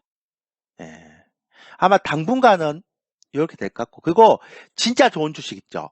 내가 이건 꼭 가져갈 거야 라고 한 주식은 한 4종목 정도만 가져가고, 나머지는 뭐 원래 단타는 안 해요, 저희는. 그러니까 한 1주에서 3주 정도 목표를 해갖고 가져가는 전략을 취하는 게 좋지 않을까, 그런 생각합니다. 됐죠. 네. 그 다음에 제가 설명했을 때 혹시라도 어떤 업종에 대해서 궁금한 업종이 있나요? 있으면 아까 얘기했어요. 제가 웬만한 업종은 다 제가 다뤄둔 것 같아요.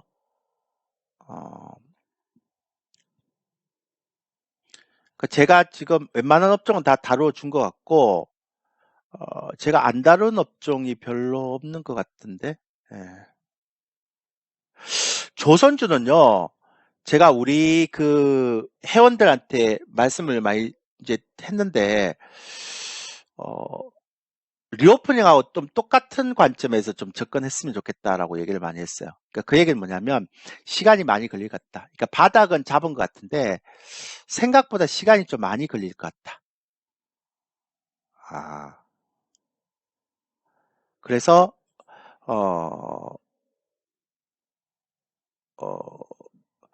그러니까 막 치고 들어가기는 쉽지 않을 것 같다. 그런 얘기를 많이 했어요. 이것도 그러니까 리오프닝 관련주처럼 시간이 좀 많이 걸릴 것 같다. 그 이유에 대해서는 제가 많이 설명을 드렸는데 또 설명을 드리기가 조금 힘들어서 그냥 하나만 말씀드리면, 제가 이번에 실적을 좀 봤거든요. 그 실적을 봤는데 생각보다 코스트를 많이 안 깐 것 같아요. 얘는 이제 어차피 비용을 많이 까야지만 이제 이게 이익 실현이 되는데, 지금 막 철강 가격 올라가고 막 이런 것들을 다 비용에 이제 산정시켜야 되잖아요. 그거 산정시키고 나서 그 LNG 이제 대거 이제 협상을 해야 되는데, 아직 얘들이 비용에 산정을 안 시킨 것 같아요. 그래서 LNG 수주를 할 때 내고 과정에서 유리하게 좀 협상하려고 비용을 계속 그냥 접목을 계속 시키고 있는 것 같아요. 느낌에. 그래서 이런 과정이 좀 있다면 의도적으로 계속 이게 어차피 수준은 어차피 받으면 3년 동안 계속 이게 실적이 이식되는 거지만 비용은 땡겨서 다 반영을 시켜버리면 되잖아요. 그죠? 그래서 그 비용이 이번에 그러니까 2분기 실적 보고 제가 판단하려고 생각하고 있어요. 어차피 이제 4월달, 5월달 2분기 실적 1분기 실적 나오잖아요. 그 1분기 실적 보고, 1분기 실적에서 만약에 비용이 확실하게 많이 까져 있다. 그래서, 코스트를 많이 다 이 빅벳을 다 하고 있다 이러면 저는 4월달에 뭐 세게 한번 들어가 보겠지만, 제가, 1, 2월달 보고 나서 코스트를 많이 못 가더라고요. 생각보다. 그래서 잘 안 빠지죠. 요즘은. 그래서 빠지진 않는데 잘 못 가잖아요. 그러니까 이거는 2분기 실적, 4월 달에 1분기 실적 보고 빅베스를 얼마나 많이 쳤는지 안 쳤는지 제가 보고 판단해야 될 것 같아요. 함부로 지금 판단하는 건 좀 무리인 것 같습니다. 대만 침공 못 할걸요? 어떻게 봤어요?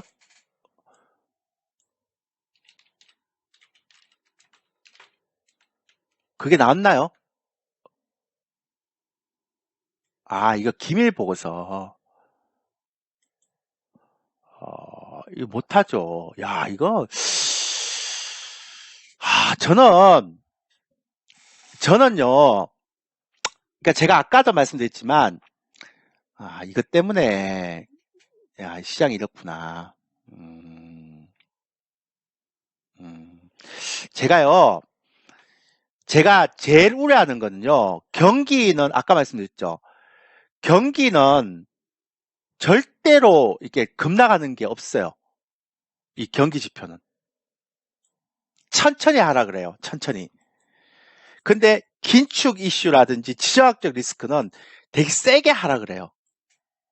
이게 방향성 요소는 아닌데 변동성이 한꺼번에 막 100에서 150포인트까지 확 빠져버려요. 근데 이 변동성 요인 중에서 정말 무서운 게 또 하나가 있는데 뭐냐 하면 이게 패권 전쟁이에요. 근데 지금 중국이 만약에 대만을 치잖아요. 그거를 지금 유럽이나 미국은 굉장히 경계하고 있죠. 왜 경계하는가 하면 대만은 TSMC라는 세계 최고의 반도체 회사를 갖고 있잖아요. 제가 방송에서 몇 번 얘기했는데 TSMC가 스탑돼 버리면요. 미국 경제의 한 3, 40%는 스탑됩니다. 그러니까 중국이 만약에 대만을 치잖아요. 그러면 미국이 가만히 있을까요? 그러니까 러시아가 우크라이나를 치는 거하고는 차원이 다른 거예요, 이거는. 그러니까 여러분들이 어 그러니까 러시아가 우크라이나를 전쟁하는 거랑 중국이 대만을 전쟁하는 거랑 같이 보는데요. 이거는 진짜 다른 거예요. 근데 이게 사실이자라고 얘기를 한다면 그 상황이 좀 심각해지죠. 근데 사실이라고 얘기하기에는 오늘 시장의 분위기가 그렇게 나쁘지 않아요. 그죠? 만약 이게 사실이고 이게 좀 부담스럽다라고 얘기한다면 글쎄요. 이런 시장 반응이 나올까요? 지금 중국의 ETF 종목도 거의 보합 수준에서 지금 움직이고 있거든요. 그리고 관련 종목들이 지금 움직임이 별로 없어요. 예.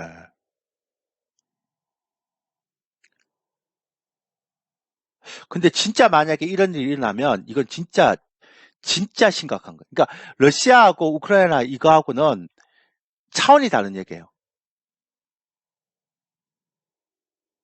근데 이제 이런 것들에 대해서 문건 사실을 여부 확인할 수 없다라는 얘기를 하고 있는데 지금 사우디하고 중국이 원유 결제를 위안화로 한다는 부분들을 서로 얘기를 하고 있죠. 그리고 지금 이런 얘기들이 나오고 있죠. 그다음에 러시아하고 중국이 러시아에 무기를 제공해주고 러시아는 중국에 원유를 제공해주고 이렇게 뒷거래 이런 것들을 지금 얘기가 나오고 있잖아요. 물론 이제 얘기했던 것처럼 어, 중국이 일단 그 부분에 대해서는 재빨리 이게 진화를 시켰는데 이렇게 진화를 시켰잖아요. 이렇게 친간 주미대사가 워싱턴 포스트 오피니언 기고하면서 이렇게 얘기를 했는데요. 저는 제가 감히 얘기하지만 경기 지표는 그러니까 시간을 두고 천천히 이렇게 떨어지는 요소예요. 근데 만약에 패권 전쟁으로 인해서 아까 제가 말씀드렸죠. 바이든은요. 미국 정부에서 물가가 올라가는 것들보다 패권 전쟁에서 지는 것들에 대해서 강력하게 대응하지 않는 것들에 대해서 미국 국민들은 표를 더 안 주거든요. 그러니까 지금 바이든이 물가가 올라가서 물가를 못 잡는다고 이렇게 표가 막 떨어지다가 갑자기 러시아에서 강력한 제재를 하면서 지지율 값이 올라가 버렸거든요. 그러니까 바이든 입장에서 물가는 어차피 시간이 걸리니까 얼마나 좋은 명분이에요. 러시아도 쳤지만 그러니까 러시아를 그렇게 강하게 경제 제재를 했던 거는 중국이 대만을 못 치게 하려고 그랬던 건데 만약에 이게 패권 전쟁으로 이어지잖아요. 그러면 이거는 러시아 우크라이나 지정학적 리스크하고는 또 다른 문제예요. 이거는 정말 좀 심각해질 수 있어요. 그리고 아까 어떤 사람이 그러더라고요. 그러니까 미국의 패권에 도전했던 뭐 일본도 그랬고요. 프라자 협의회에서 그랬고 미국의 패권에 도전했던 형태는 국가들은 그러니까 어떤 무력 전쟁이든 경제 전쟁이든 정말 처절하게 응징을 하기 때문에 이거는 아니죠. 예, 그거는 아니길 바라야죠. 이게 진짜 이게 만약에 이게 실제로 미국 뭐 백악관에서 어떤 대처를 취하는지 모르겠지만 이게 진짜 그런 그 징후가 있어서 이런 부분들이 있다라고 얘기한다면 진짜 조심해야 됩니다. 그러니까 이거는 긴축 리스크하고 지정학적 리스크하고는 차원이 달라요. 왜냐하면 지금처럼 공급망 병목 현상이 일어나는 시점에서 대만의 TSMC가 걸려있기 때문에 이거는 미국의 경제가 올스톱 되는 거거든요. 거의 미국 경제 한 40%는 올스톱 됩니다. 이거는 안 돼요. 이거는 제가 우크라이나하고 러시아는 그냥 내가 맨날 그 얘기할 때 방송 나서 했잖아요.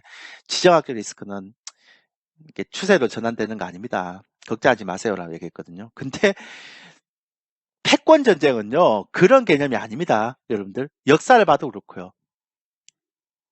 그 정도의 게임이 아니에요. 진짜 조심해야 돼요, 그거는.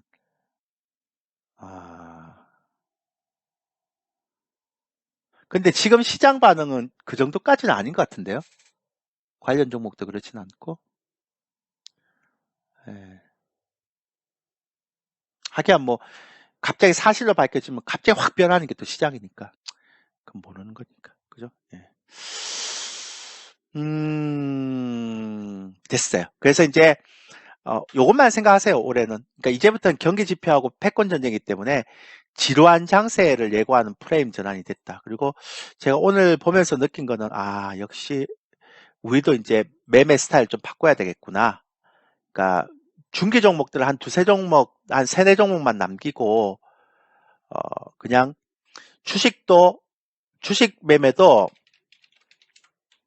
한 1에서 3주 정도 목표로 해서 10에서 30, 20% 기간 짧게 가져가고요. 그 다음에実선물도 옛날 20% 가져갔거든요.実선물 매매도 한 7포인트에서 10포인트 내외에서 이 목표 수익률을 좀 짧게 잡아야 되겠구나. 라는 생각을 좀 하게 되네요. 오늘 시장을 보면서. 예. 역시 베어마켓 랠리는 이렇게 해야 되는군요. 예. 알겠습니다. 자, 여기까지 하고요. 그리고 제가 내일 이제 정책 관련주하고 얘기를 하는데 제가 아까도 말씀드렸잖아요. 월요일까지 가입을 하시면 되는데 가능하면 내일 1시 전에 가입하셔서 이게 제가 강의할 때 뭐 질문도 좀 하고 그렇게 하시면 될 것 같아요. 그리고 신규 회원님들은 꼭 가입하셔서 한 달만 들으세요. 한 달만 들으면 제가 뭐 재가입 안 하라 그래도 다 재가입하게 돼 있으니까. 뭔 근자감이냐. 근자감이 아니고 제가 열심히 하는 거예요. 예. 그리고 저는 적어도 이렇게 싼 티 나는 강의 안 합니다. 제가 그런 걸 되게 싫어하기 때문에. 그리고 뭐 가입을 많이 하세요, 홍보하세요, 마케팅 막 이렇게 하는 사람도 아니고. 그러니까 여러분들 오늘 강의 듣고 야, 저 사람 믿을 만하다. 그리고 제가 항상 얘기했죠. 강의를 꼭 가입하시면 자식하고 같이 들으세요. 자식들하고. 자녀분들하고 꼭 같이 들으세요. 자녀분들하고. 예. 5만 원 쿠폰 주니까. 제가 왜 쿠폰 주는지 아세요? 제 강의를 듣고 나면 오늘도 지금 저희 기업 기존 회원들 계속 쿠폰 달라고 그러잖아. 말도 안 되네. 왜냐면 제 강의를 들은 분들 꼭 재결제 하거든요. 그러니까 쿠폰을 항상 드린 이유가 이거 쿠폰 쓰라고 주는 거예요. 예. 정말 싼티 나는 강의 안 합니다. 그건 제가 책임지고 약속할 수 있습니다. 그러니까 여기 가입하시면 될 것 같습니다. 예. 월요일날까지 가입하신 분들은 이제 예, 그렇게 월요일날까지 가능한 다 가입을 좀 해주세요. 그때까지가 약간 기한이 정해져 있기 때문에 예, 그렇게 하시면 될 것 같습니다.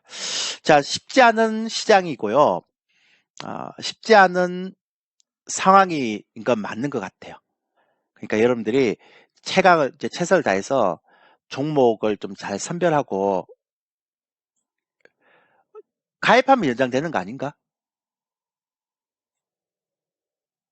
모르겠네요. 그거는 예, 저게 가입하면 연장되나요? 잘 모르겠습니다. 그거 여기 와우넷에 한번 물어보셔야 됩니다. 저는 이 가입하고는 제가 잘 몰라서. 예, 그리고 오늘 요것만 잘 기억하십시오. 그리고 맞아요. 가입은 뭐고 연장은 뭔가요? 그럼 괜찮은 건가요? 하여튼 잘 모르겠고요. 그거는 나중에 한번 연장 가입된다 그러네요. 연장 가입됐네요. 그리고 오늘 녹화 방송은 제가 오늘 제 유튜브 이 채널에 올려드릴 거거든요. 그러면 이거 보고 다시 앞에 거 못 봤으면 이거 다 보시고 나중에 하시면 됩니다. 그렇게 하시면 될 것 같고 장 끝날 때까지는 좀 기다려야 되기 때문에 좀 기다리긴 하겠지만 어쨌든 잘 생각해 보시고요. 저 사람 강의가 오늘 굉장히 마음에 들었다 라고 생각하시면 가입을 하시면 될 것 같고요.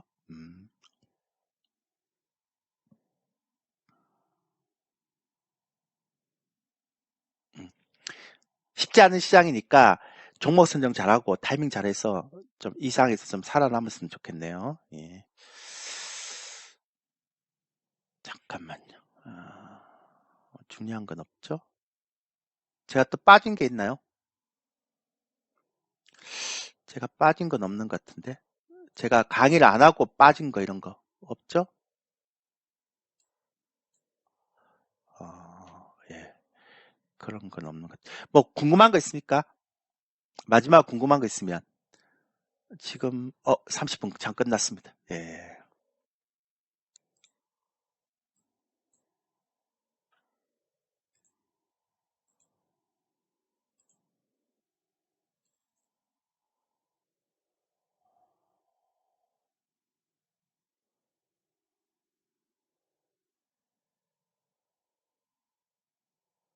예, 됐습니다. 특강을 들으시면 특강을 듣고 나서 그 다음에 특강을 신청하신 분들은 저희 PB센터 5주 동안 무료 라이브 방송을 들을 수 있는 기회를 줍니다. 그러니까 무료 동안. 근데 PB센터만은 가입을 못합니다. 이건 다 원천적으로 막아놨기 때문에. 그러니까 특강을 가입하시면 특강 하루 듣고 그 다음에 PB센터의 라이브 방송 5주를 무료로 들을 수 있습니다.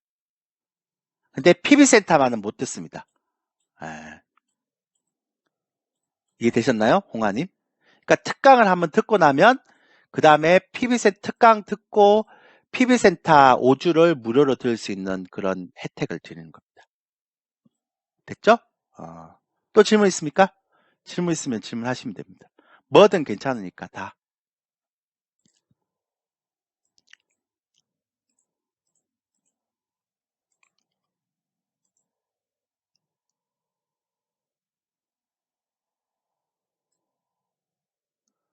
궁금한 건 다 질문하셔도 됩니다. 상관없습니다. 예. 그렇게 하시고요. 제가 아까 말씀드렸지만 방송 시간에 다 적혀 있잖아요. 예. 요때는 요거 하고, 요때는 요거 하고, 요때는 요거 하고, 요때는 요거 하고. 매 월화수목금. 그 다음에 문자 전송해주고. 매수하는 가격대 문자 전송해주고, 아침에 보여주고, 다 그렇습니다. 예. 다 커리큘럼 돼 있잖아요. 하루 종일 방송은 안 됩니다. 제가 공부를 해야 되니까. 그래서 딱 요렇게. 예. 또 질문?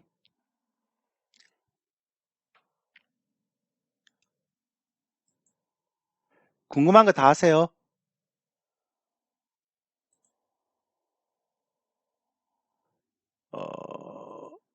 괜찮습니다. 뭐라도 괜찮으니까 다 질문하세요. 다.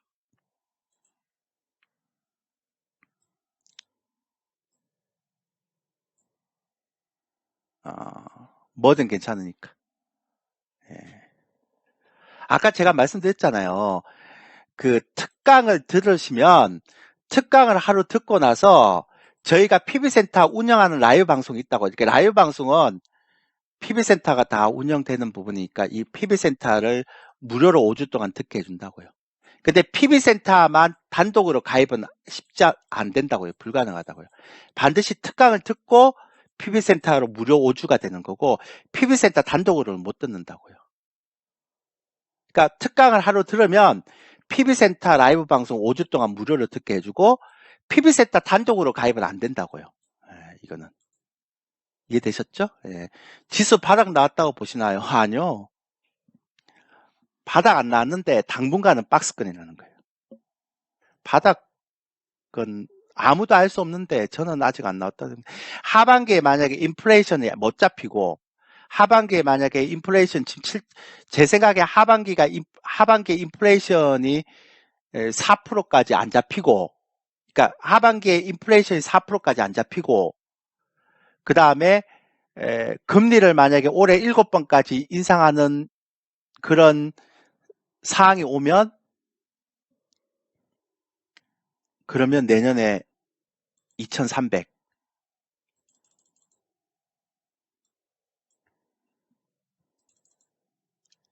근데 금리가 그러니까 금리를 한 5번 정도 하고 금리를 한 5번 정도 인상하고 그 다음에 하반기에 물가가 한 4% 정도까지 잡히면 2500 2500에서 2800 박스권. 예. 그리고 막 2500까지 막 1월 달처럼 급하게 떨어지는 게 아니라 조금씩 좀 떨어졌다가 2500선 한 중후반까지 왔다가 다시 2800선 초반까지 조금씩 올라가고 이러면 그러니까 이렇게 지수가 조금씩 올라갔다 조금씩 떨어지는 거는 종목에 영향을 안 미치죠. 그러니까 충분히 그렇게 할 수 있다라고 보시면 됩니다. 게임주는 뭐 제가 어차피 박스권이라고 생각합니다. 그러니까 작년에 너무 많이 올라갔고 좀 매물을 좀 이렇게 소화하는 과정이 필요하지 않겠어요? 근데 물론 이제 종목에 따라 차이가 있겠지만 아마 다음에 올라가더라도 게임주는 주도주는 많이 바뀔 것 같아요.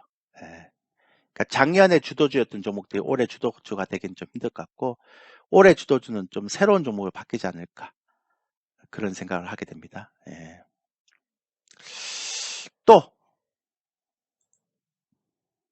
이제 다 질문하세요. 괜찮아요. 제가 뭐든 다 대답을 해드릴 테니까. 예.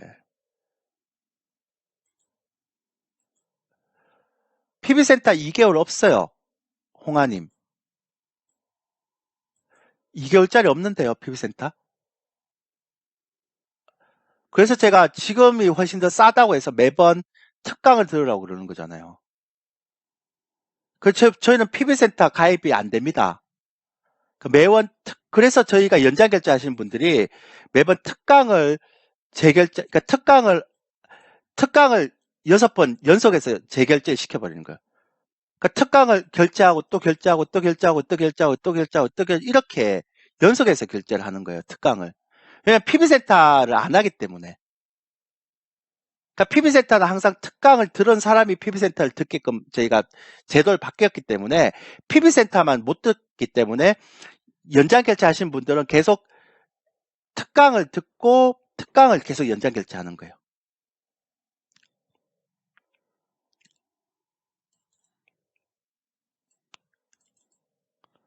그렇게 보는 거죠. 예. 됐나요? 예, 그렇게 하시면 되고. 그거 결제 AR에서 없을걸요? 비싸게 해놨는데 누가 그걸 하겠습니까? 예, 아마 막혀 있을 겁니다.